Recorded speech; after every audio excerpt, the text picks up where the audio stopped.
Ao Rei Eterno, o Deus único, imortal e invisível, sejam honra e glória para todos sempre. Amém. Mais uma vez estamos juntos e somos gratos a Deus por Ele nos conceder este dia, nos conceder estes momentos, nos conceder a oportunidade de, uma vez mais, podermos estudar a Sua Palavra.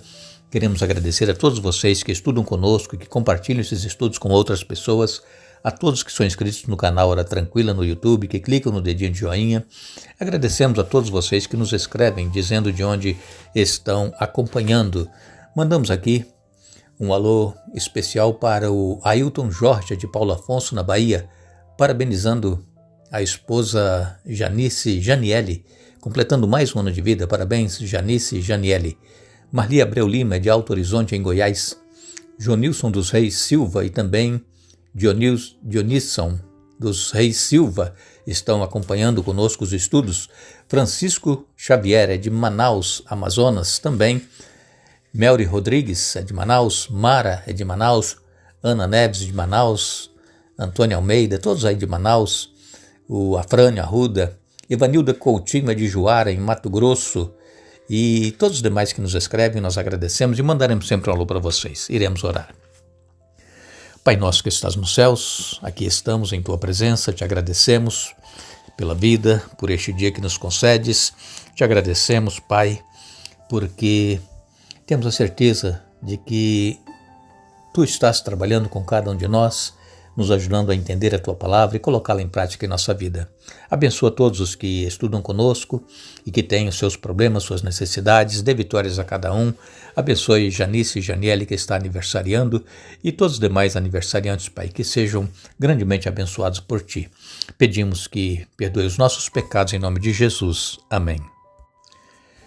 Eu continuo pedindo a vocês que leiam aí no livro que você tem na sua casa, O Grande Conflito, os capítulos 4 a 6. Leia, pedindo a orientação do Espírito Santo, pedindo que possa entender o sofrimento dos primeiros cristãos, os mártires que foram queimados vivos, que foram jogados em arenas para serem devorados por animais, mas eles não negaram a sua fé.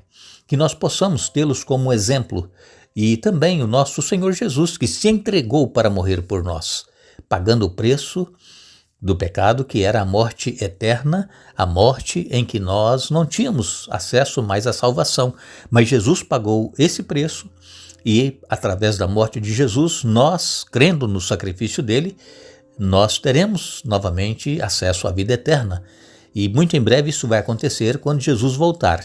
E Jesus mesmo disse, como lemos ontem em João 3, versos 14 e 15, que assim como Moisés levantou a serpente no deserto, importava que o Filho do Homem também se levantasse, fosse levantado, e todo aquele que crer neste sacrifício que ele fez na cruz do Calvário também terá a vida eterna. E louvado seja Deus, porque nós cremos neste sacrifício que Jesus fez por nós e nós estamos aguardando o cumprimento da promessa de que Ele vai voltar para nos buscar.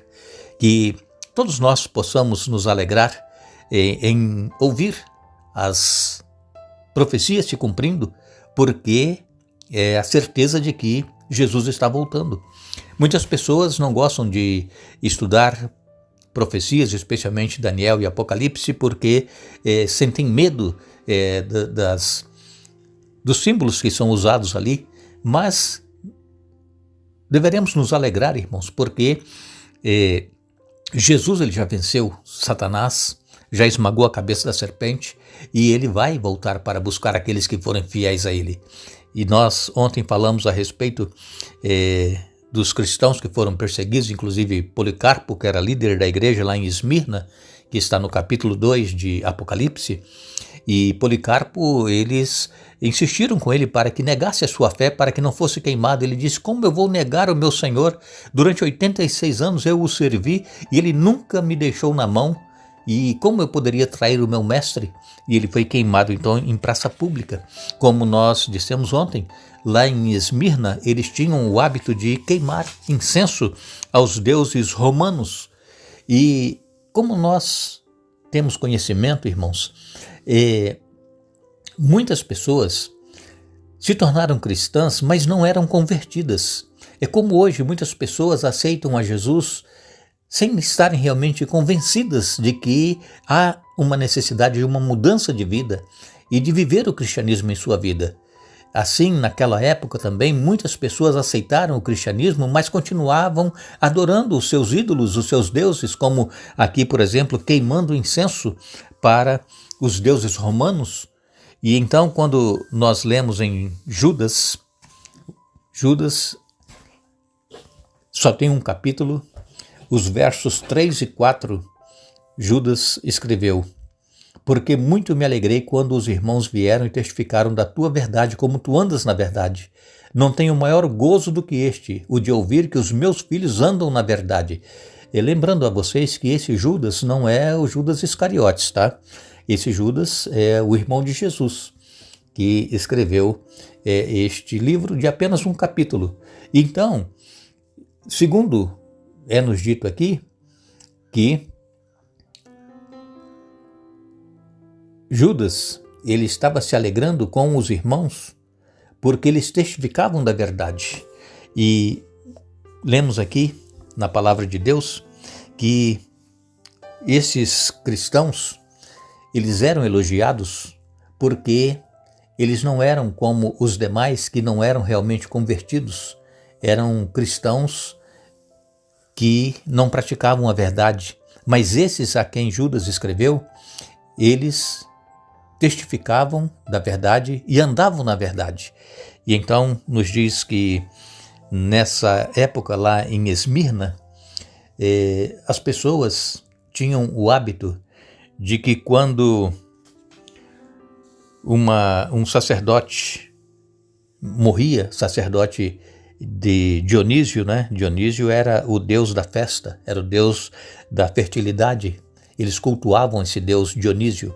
E quando um desses sacerdotes de Dionísio morriam, o que eles faziam? Havia então um cortejo fúnebre, as pessoas indo, né, para o sepultamento do sacerdote que havia morrido. E então essas pessoas que participavam do cortejo fúnebre, elas recebiam uma coroa. E essa coroa era usada por todos os que estavam indo para o sepultamento desse sacerdote. E João, que escreveu este livro do Apocalipse, ele estava exilado na ilha de Patmos. João, então, escrevendo à igreja de Esmirna, Apocalipse capítulo 2, e no verso 10, João disse: não tenha medo do que está prestes a sofrer. O diabo lançará alguns de vocês na prisão a fim de prová-los, e terão aflições por 10 dias, que foram 10 anos, de 303 até 313 depois de Cristo. A igreja foi perseguida, lá a igreja de Esmirna. Mas João disse: o diabo lançará alguns de vocês na prisão a fim de prová-los e terão aflições por 10 dias. Mas se você permanecer fiel, mesmo diante da morte, eu lhe darei a coroa da vida. Vejam, as pessoas que iam no cortejo fúnebre de um dos sacerdotes de Dionísio que havia morrido, elas recebiam uma coroa indo para o cortejo fúnebre. E aqui João, fazendo uma alusão, né, a esse cortejo fúnebre, ele diz aqui que se forem fiéis até a morte, eu lhes darei a coroa da vida. Não é uma coroa de morte, como essas pessoas que estavam no cortejo fúnebre recebiam. Era uma coroa da vida. Irmãos, é isso que vale a pena nós perseverarmos na fé. Por quê? Porque nós receberemos das mãos de Jesus a coroa da vida. Sabemos que muitas pessoas, elas ficam preocupadas com esse período que está para chegar de perseguição, de pessoas serem levadas à prisão e até mesmo à morte. Muitas pessoas ficam preocupadas, mas eu quero dizer a cada uma de vocês, não tenham medo, como diz aqui João, não tenha medo, não temas das coisas que hás de padecer. Não precisamos ter medo, irmãos. Por quê? Porque Jesus, ele vai estar conosco. Jesus, ele vai nos dar forças. Nós não vamos sentir que estamos sofrendo. Vejam que muitos mártires que foram queimados vivos, enquanto eram queimados, eles cantavam.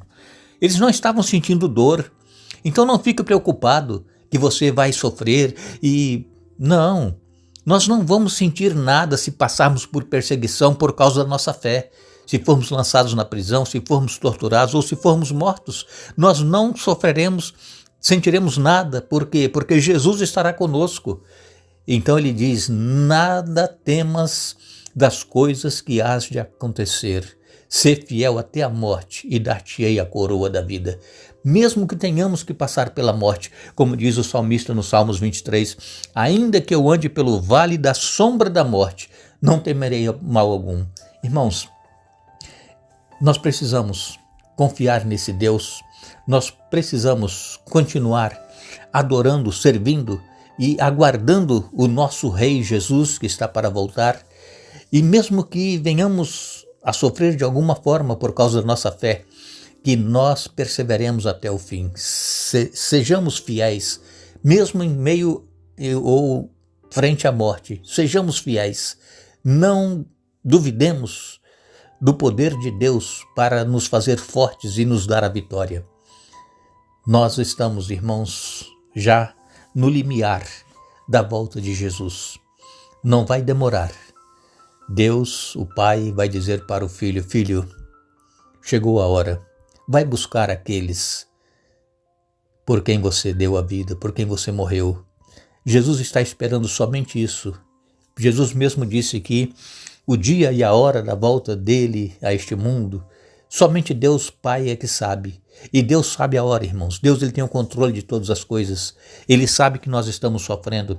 Ele sabe as lutas, os problemas que nós enfrentamos aqui neste mundo e a perseguição que já acontece em alguns lugares.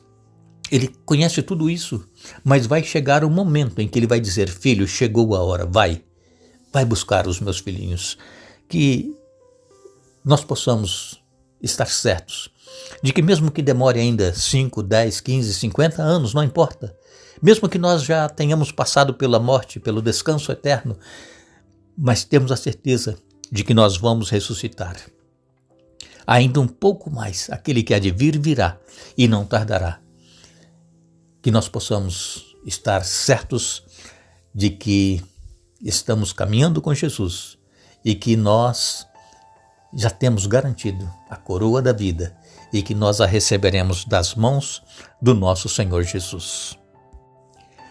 Queremos agradecer a todos vocês que estiveram conosco hoje mais uma vez estudando a Bíblia. Vamos retornar amanhã para dar sequência ao estudo da semana, mas ainda eu quero fazer uma pergunta e gostaria, mais uma vez, que você também respondesse nos comentários do canal Hora Tranquila. Tem você certeza de que verá Jesus? Não nos esqueçamos. Crede no Senhor vosso Deus e estareis seguros. Segundo Crônicas, capítulo 20, verso 20. Que Deus nos abençoe.